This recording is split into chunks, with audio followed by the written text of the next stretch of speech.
ناظرین، آپ دیکھ رہے ہیں لٹریچر اینڈ ہسٹری اور میں ہوں آپ کا میزبان حسین عابد۔ ناظرین، جدلی مادیت کے متعلق سیریز جاری ہے۔ آج 15ویں قسط میں ہم جدلی مادیت کے بارے میں مزید بات کریں گے۔ جدلی مادیت کا جو سب سے اہم حصہ تھا، جس کے لیے ہی ہم نے یہ سارا بنیاد ڈالا تھا کہ فلسفہ کیا ہے، فلسفے کی کیا اہمیت ہے، اور جتنی بھی جو ابتدائی اور پہلی اقسام تھیں وہ اس لیے ہی تھی تاکہ ہم جدلی مادیت کا جو روح ہے، یعنی جدلی مادیت کے جو قوانین ہیں، ان کو ہم سمجھ سکیں۔ تو جدلی مادیت کا سب سے اہم اور بنیادی جو حصہ ہے، جس میں جدلی مادیت کے قوانین آتے ہیں، وہ ہم کور کر چکے ہیں۔ لیکن کچھ حصہ جدلی مادیت کا ابھی بھی رہتا ہے، جس میں ہم فلسافیکل کیٹیگریز کا ذکر کریں گے۔ کچھ فلسفیانہ درجے ہیں، فلسافیکل کیٹیگریز ہیں، جن کا ذکر کرنا ضروری ہے۔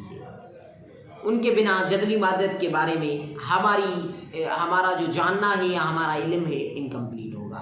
تو آج ہم فلسافیکل کیٹیگریز میں جو سب سے پہلی کیٹیگری ہے، کاز اینڈ ایفیکٹ، سبب اور نتیجہ، اس پر بات کریں گے۔ لیکن اس سے پہلے آپ لوگوں سے یہ گزارش ہے کہ ہمارا یہ channel literature and history subscribe کر دیں اور بیل آئیکن کو بھی پریس کر دیں، تاکہ ہماری آنے والی ویڈیوز اور اپڈیٹس آپ لوگوں کو بوقت مل سکے۔ ناظرین، آج ہم ذکر کریں گے کاز اینڈ ایفیکٹ کا، سبب اور نتیجہ کیا ہوتا ہے۔ جیسا کہ ہم جانتے ہیں کہ ہر چیز کا کوئی نہ کوئی سبب ہوتا ہے، کوئی بھی چیز بغیر جواز کے بنا سبب کے نہیں ہوتی، اور عدم سے اگر نتھنگ ہو، کچھ بھی نہ ہو، تو اس سے کوئی چیز نہیں پیدا ہو سکتی، کوئی چیز نہیں بن سکتی۔ عدم سے کسی بھی چیز کا وجود نہیں ہو سکتا۔ جو بھی چیز اور جو بھی مناظر، جو بھی واقعات ہوتے ہیں، ان کا کوئی نہ کوئی سبب ہوتا ہے۔ ہر جو مناظر ہے، جو واقعہ ہے، اس کا ایک وسیلہ ہوتا ہے جہاں سے اس کا جنم ہوتا ہے۔ تو وسیلہ جو ہوتا ہے وہی اس کو جنم دیتا ہے۔ سبب اور نتیجہ جو ہے، یہ دو مظاہر ہوتے ہیں، ان کا آپس میں جو تعلق ہوتا ہے، دو مختلف مناظر اور دو مختلف مظاہر جو ہوتے ہیں، ان کا آپس میں جو تعلق ہوتا ہے، سبب اور نتیجہ، کاز اینڈ ایفیکٹ، ان مناظر اور ان مظاہر کا آپس میں جو تعلق ہے، اس کا ایک عکس ہوتے ہیں۔ سبب اور نتیجہ ایک عکس ہوتے ہیں ان چیزوں کا آپس میں جو تعلق ہے۔ اور یہ جاننا بھی ضروری ہے کہ سبب اور نتیجہ بنیادی طور پر معروضی ہوتا ہے۔ سبب بھی معروضی ہوتا ہے، اور سبب سے جو نتیجہ پیدا ہوتا ہے وہ بھی معروضی ہوتا ہے، آبجیکٹو اپنا وجود رکھتا ہے۔ مثلا جب ایک کسان جو ہے وہ بیج بوتا ہے تو اس سے اناج ہوتا ہے۔ بیج بونے کا جو عمل ہے وہ سبب بنتا ہے اناج کا، اور اناج جب اگتا ہے، جب فصلیں اگتی ہیں، جب پیداوار ہوتی ہیں، تو وہ جو پیداوار ہیں، وہ پیداوار نتیجہ ہوتی ہے کس کا؟ بیج بونے کا۔ بیج بونا سبب بنتا ہے پیداوار کا، اور پیداوار ہونا نتیجہ بنتی ہے بیج بونے کا۔ ایک فلسفی ہیں اور فلسفیوں کا ایک گروہ ہے جو یہ سمجھتا ہے کہ مسلسل کائنات میں ایک سببی جو ہے کمبینیشن ہے، ایک تعلق ہے، مسلسل اسباب ہیں، ایک چیز دوسری چیز کو جنم دیتی ہے، اور اس کا ایک نہ ایک سبب ہوتا ہے، اس کا نتیجہ نکلتا ہے، وہ نتیجہ کسی دوسری چیز کے لیے سبب بنتا ہے۔ کچھ فلسفی ہیں وہ یہ بات کرتے ہیں۔ ان فلسفیوں کو ہم ڈٹرمنسٹ کہتے ہیں کہ یہ وہ فلسفی ہیں جن کا پورا اعتماد ہے، یقین اور عقیدہ ہے سبب میں، کہ ہر چیز کا ایک سبب ہے، اور کائنات میں ایک مسلسل انٹر اور جو ختم نہ ہونے والا سلسلہ ہے سببوں کا اور اسباب کا، وہ موجود ہے۔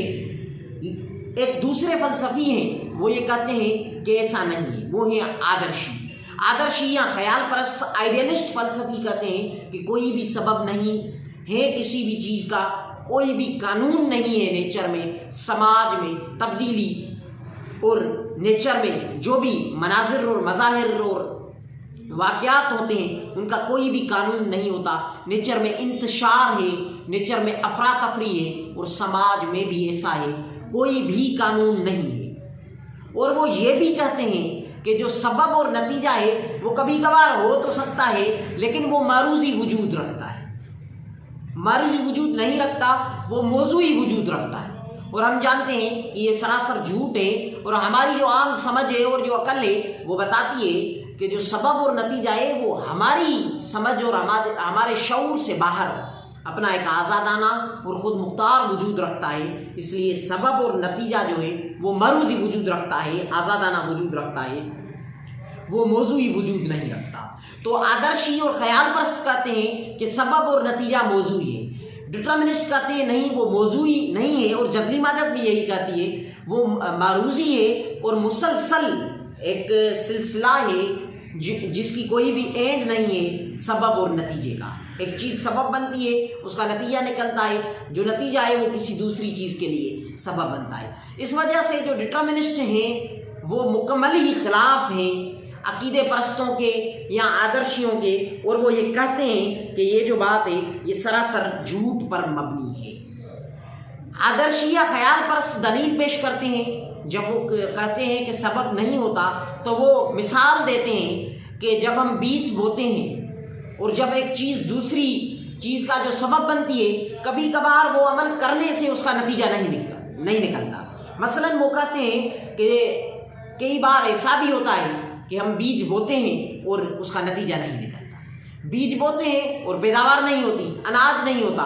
اس لیے سبب اور نتیجہ جو ہے وہ انسانی خواہشات پر مبنی ہے، اور وہ آزادانہ وجود نہیں رکھتا، اور اس کا کوئی قانون بھی نہیں ہے، لازم بھی نہیں ہے کہ ہر بار سبب کا نتیجہ نکلے۔ وہ مثال یہ دیتے ہیں کہ کبھی کبھار کتنی چیزیں ہوتی ہیں وہ ہو جاتی ہیں، ان کا کوئی سبب نہیں نکلتا۔ تو اس کا جو جواب ہے وہ ہم دے چکے ہیں جدلی مادت کے قوانین میں، کہ کوانٹٹی اور کوالٹی کا جو ہم نے قانون پڑھا تھا، کبھی کبھار ایسا لگتا ہے کہ چیزوں میں جو ہے وہ ریسٹ ہے، ماٹھار ہے، ایک سکوت ہے، لیکن ایسا نہیں ہوتا۔ اور دوسری بات یہ ہے کہ جب کسی چیز کا نتیجہ نہیں نکلتا اور سبب ضائع ہو جاتا ہے تو اس کا بھی سبب ہے۔ نیچر میں ایک ان اینڈنگ اسباب کا جو ہے تعلق ہے، اس لیے جب کوئی چیز نہیں اگتی اور بیج جو ہے وہ ضائع ہو جاتا ہے تو اس کا بھی سبب ہے۔ یعنی جب کسی چیز کا سبب نہیں بنتا اور کسی سبب کا نتیجہ نہیں نکلتا تو اس کا بھی ایک سبب ہے۔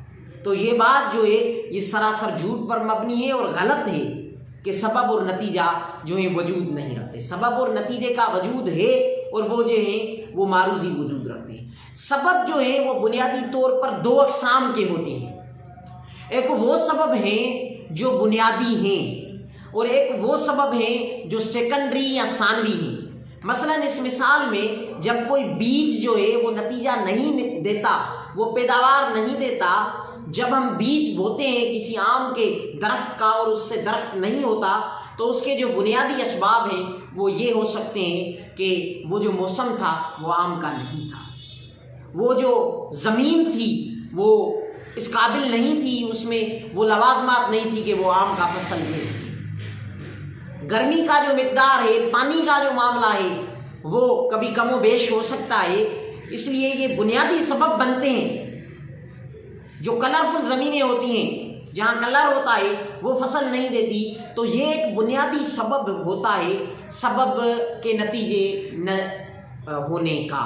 یعنی جب سبب نتیجہ نہیں دیتا تو اس کے بھی اسباب ہوتے ہیں، اور اسباب دو اقسام کے ہیں، ایک وہ جو بنیادی ہیں، اور بنیادی جو سبب ہیں وہ سب سے اہم ہیں، ان کی بڑی اہمیت ہے، وہی چیزوں کو متعین کرتے ہیں، چیزوں کا اور مظاہر کا، مناظر کا جو نتیجہ نکلتا ہے، جو چیزیں تعین کرتی ہیں وہ بنیادی اسباب کرتے ہیں۔ لیکن جو ثانوی اسباب ہیں، جو سیکنڈری کازز ہیں، ان کو بھی ہم نظر انداز نہیں کر سکتے، ان کا بھی اپنا ایک وجود ہے۔ اور جدلی مادت یہ سمجھاتی ہے کہ وہ جو سبب سیکنڈری ہیں وہی گٹھ جوڑ کر کے مل کے ایک بنیادی سبب کو جنم دیتے ہیں۔ اس لیے جو ثانوی اسباب ہیں ان کی بھی بڑی اہمیت ہے، اور سبب اور نتیجہ جو ہے ان کا آپس میں بھی تعلق ہے۔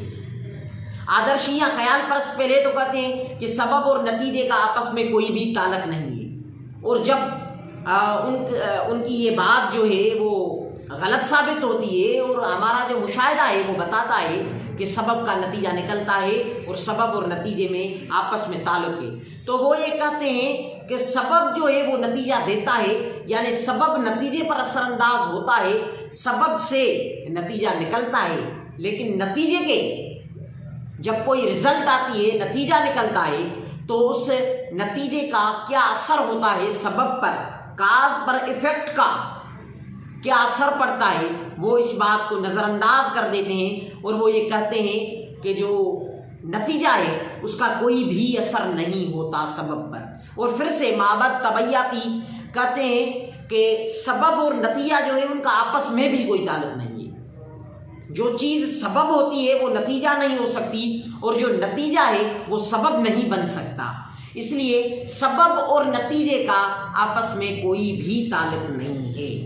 لیکن ہم جانتے ہیں اور جدلی مادیت یہ سمجھاتی ہے کہ سبب اور نتیجے کا آپس میں گہرا اور بہت ہی گہرا تعلق ہے، یہ جو ہے یہ ایک جوڑے میں کام کرتے ہیں، عمل اور رد عمل جیسے ہوتا ہے ایسے ہی سبب اور نتیجہ ہوتا ہے۔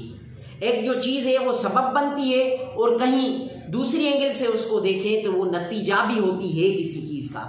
مثلا بہت بڑی محنت اور مشقت کرنا کامیابی کا سبب بنتا ہے اور کامیابی نتیجہ ہوتی ہے محنت اور مشقت کا۔ پھر سے کامیابی جو نتیجہ ہے محنت کا، کامیابی سبب بھی بن سکتی ہے خوشحالی کی، اور انفرادی جو خوشحالی ہے وہ سبب بن سکتی ہے اجتماعی خوشحالی کی۔ انسان کی جو انفرادی خوشحالی ہے وہ سبب ہے، وہ نتیجہ ہے پہلے تو کامیابی کا، اور وہ سبب بن سکتی ہے اجتماعی خوشحالی کا۔